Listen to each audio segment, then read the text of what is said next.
No one would have believed in the last years of the 19th century that this world was being watched keenly and closely by intelligences greater than man's, and yet as mortal as his own. That as men busied themselves about their various concerns, they were scrutinized and studied, perhaps almost as narrowly as a man with a microscope might scrutinize the transient creatures that swarm and multiply in a drop of water. With infinite complacency, men went to and fro over this globe about their little affairs, serene in their assurance of their empire over matter. It is possible that the infusoria under the microscope do the same. No one gave a thought to the older worlds of space as sources of human danger, or thought of them only to dismiss the idea of life upon them as impossible or improbable. It is curious to recall some of the mental habits of those departed days.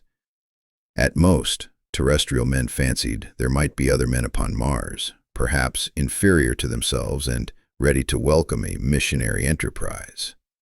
Yet, across the gulf of space, minds that are to our minds as ours are to those of the beasts that perish, intellects vast and cool and unsympathetic regarded this earth with envious eyes, and slowly and surely drew their plans against us. And early in the 20th century came the great disillusionment. The planet Mars, I scarcely need remind the reader, revolves about the sun at a mean distance of 140 million miles, and the light and heat it receives from the sun is barely half of that received by this world. It must be, if the nebular hypothesis has any truth, older than our world, and long before this earth ceased to be molten, life upon its surface must have begun its course. The fact that it is scarcely 1/7 of the volume of the earth must have accelerated its cooling to the temperature at which life could begin. It has air and water, and all that is necessary for the support of animated existence. Yet so vain is man, and so blinded by his vanity, that no writer, up to the very end of the 19th century, expressed any idea that intelligent life might have developed there far, or indeed at all, beyond its earthly level. Nor was it generally understood that since Mars is older than our Earth, with scarcely a quarter of the superficial area and remoter from the sun, it necessarily follows that it is not only more distant from time's beginning, but nearer its end. The secular cooling that must someday overtake our planet has already gone far indeed with our neighbor. Its physical condition is still largely a mystery, but we know now that even in its equatorial region, the midday temperature barely approaches that of our coldest winter. Its air is much more attenuated than ours. Its oceans have shrunk until they cover but a third of its surface, and as its slow seasons change, huge snowcaps gather and melt about either pole and periodically inundate its temperate zones. That last stage of exhaustion, which to us is still incredibly remote, has become a present-day problem for the inhabitants of Mars. The immediate pressure of necessity has brightened their intellects, enlarged their powers, and hardened their hearts. And looking across space with instruments and intelligences such as we have scarcely dreamed of, they see, at its nearest distance, only 35 million of miles sunward of them, a morning star of hope, our own warmer planet, green with vegetation and gray with water, with a cloudy atmosphere eloquent of fertility, with glimpses through its drifting cloud wisps of broad stretches of populous country and narrow, navy-crowded seas. And we men, the creatures who inhabit this earth, must be to them at least as alien and lowly as are the monkeys and lemurs to us. The intellectual side of man already admits that life is an incessant struggle for existence, and it would seem that this too is the belief of the minds upon Mars. Their world is far gone in its cooling, and this world is still crowded with life, but crowded only with what they regard as inferior animals.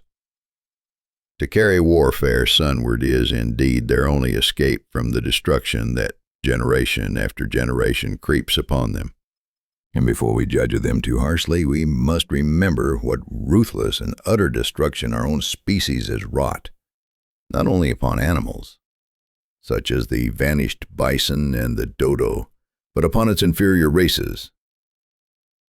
The Tasmanian, in spite of their human likeness, were entirely swept out of existence in a war of extermination waged by European immigrants in the space of 50 years. Are we such apostles of mercy as to complain if the Martians warred in the same spirit? The Martians seem to have calculated their descent with amazing subtlety. Their mathematical learning is evidently far in excess of ours, and to have carried out their preparations with a well-nigh perfect unanimity. Had our instruments permitted it, we might have seen the gathering trouble far back in the 19th century. Men like Schiaparelli watched the red planet. It is odd, by the by, that for countless centuries Mars has been the star of war, but failed to interpret the fluctuating appearances of the markings they map so well. All that time the Martians must have been getting ready. During the opposition of 1894, a great light was seen on the illuminated part of the disk. First at the Lick Observatory, then by Periton of Nice, and then by other observers. English readers heard of it first in the issue of Nature, dated August 2nd. I'm inclined to think that this blaze may have been the casting of the huge gun in the vast pit sunk into their planet, from which their shots were fired at us. Peculiar markings, as yet unexplained, were seen near the site of that outbreak during the next two oppositions.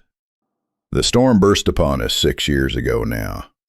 As Mars approached opposition, Lovell of Java set the wires of the astronomical exchange palpitating with the amazing intelligence of a huge outbreak of incandescent gas upon the planet. It had occurred towards midnight of the 12th, and the spectroscope, to which he had at once resorted, indicated a mass of flaming gas, chiefly hydrogen, moving with an enormous velocity towards this Earth. This jet of fire had become invisible about 12:15. He compared it to a colossal puff of flame suddenly and violently squirted out of the planet, as flaming gases rushed out of a gun. A singularly appropriate phrase it proved. Yet the next day there was nothing of this in the papers except a little note in the Daily Telegraph, and the world went in ignorance of one of the gravest dangers that ever threatened the human race. I might not have heard of the eruption at all had I not met Ogilvy, the well-known astronomer, at Ottershaw. He was immensely excited at the news, and in the excess of his feelings invited me up to take a turn with him that night in a scrutiny of the red planet. In spite of all that has happened since, I still remember that vigil very distinctly. The black and silent observatory, the shadowed lantern throwing a feeble glow upon the floor in the corner, the steady ticking of the clockwork of the telescope, the little slit in the roof, an oblong profundity with the stardust streaked across it. Ogilvy moved about, invisible but audible. Looking through the telescope, one saw a circle of deep blue and the little round planet swimming in the field. It seemed such a little thing, so bright and small and still, faintly marked with transverse stripes and slightly flattened from the perfect round. But so little it was, so silvery, warm, a pin's head of light. It was as if it quivered. But really this was the telescope vibrating with the activity of the clockwork that kept the planet in view. As I watched, the planet seemed to grow larger and smaller and to advance and recede. But that was simply that my eye was tired. 40 millions of miles it was from us, more than 40 millions of miles of void. Few people realize the immensity of vacancy. in which the dust of the material universe swims. Near it in the field, I remember, were 3 faint points of light, 3 telescopic stars, infinitely remote, and all around it was the unfathomable darkness of empty space. You know how that blackness looks on a frosty starlight night. In a telescope, it seems far profounder, and invisible to me because it was so remote and small, flying swiftly and steadily towards me across that incredible distance, drawing nearer every minute by so many thousands of miles, came the thing they were sending us. The thing that was to bring so much struggle and calamity and death to the earth. I never dreamed of it then as I watched. No one on earth dreamed of that unerring missile. That night, too, there was another jetting out of gas from the distant planet. I saw it, a reddish flash at the edge, the slightest projection of the outline, just as the chronometer struck midnight. And at that I told Ogilvy, and he took my place. The night was warm, and I was thirsty. And I went stretching my legs clumsily and feeling my way in the darkness to the little table where the siphon stood, while Ogilvy exclaimed at the streamer of gas that came out towards us. That night, another invisible missile started on its way to the Earth from Mars, just a second or so under 24 hours after the first one. I remember how I sat on the table there in the blackness with patches of green and crimson swimming before my eyes. I wished I had a light to smoke by, little suspecting the meaning of the minute gleam I had seen, and all that it would presently bring me. Ogilvy watched till 1 and then gave it up, and we lit the lantern and walked over to his house. Down below in the darkness were Ottershaw and Chertsey and all their hundreds of people sleeping in peace. Oh, he was full of speculation that night about the condition of Mars, and scoffed at the vulgar idea of its having inhabitants who were signaling us. His idea was that meteorites might be falling in a heavy shower upon the planet, or that a huge volcanic explosion was in progress. He pointed out to me how unlikely it was that organic evolution had taken the same direction in the 2 adjacent planets.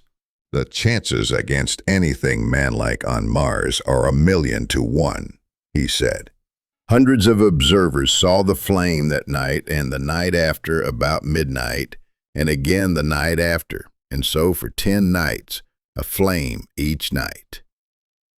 Why the shot ceased after the 10th, no one on Earth has attempted to explain. It may be the gases of the firing caused the Martians inconvenience. Dense clouds of smoke or dust, visible through a powerful telescope on Earth as little gray fluctuating patches, spread through the clearness of the planet's atmosphere and obscured its more familiar features. Even the daily papers woke up to the disturbances at last, and popular notes appeared here, there, and everywhere concerning the volcanoes upon Mars. The Syria comic periodical Punch, I remember, made a happy use of it in the political cartoon, and all unsuspected those missiles the Martians had fired at us drew earthward, rushing now at a pace of many miles a second through the empty gulf of space, hour by hour and day by day, nearer and nearer. It seems to me now almost incredibly wonderful that, with that swift fate hanging over us, men could go about their petty concerns as they did. I remember how jubilant Markham was at securing a new photograph of the planet for the illustrated paper he edited in those days. People in these latter times scarcely realize the abundance and enterprise of our 19th century papers. For my own part, I was much occupied in learning to ride the bicycle, and busy upon a series of papers discussing the probable developments of moral ideas as civilization progressed. One night, the first missile then could scarcely have been 10 million miles away. I went for a walk with my wife. It was starlight, and I explained the signs of the zodiac to her and pointed out Mars, a bright dot of light creeping zenithward, towards which so many telescopes were pointed. It was a warm night. Coming home, a party of excursionists from Chertsey or Isleworth passed us singing and playing music. There were lights in the upper windows of the houses as the people went to bed. From the railway station in the distance came the sound of shunting trains, ringing and rumbling, softened almost into melody by the distance. My wife pointed out to me the brightness of the red, green, and yellow signal lights hanging in a framework against the sky. It seemed so safe and tranquil.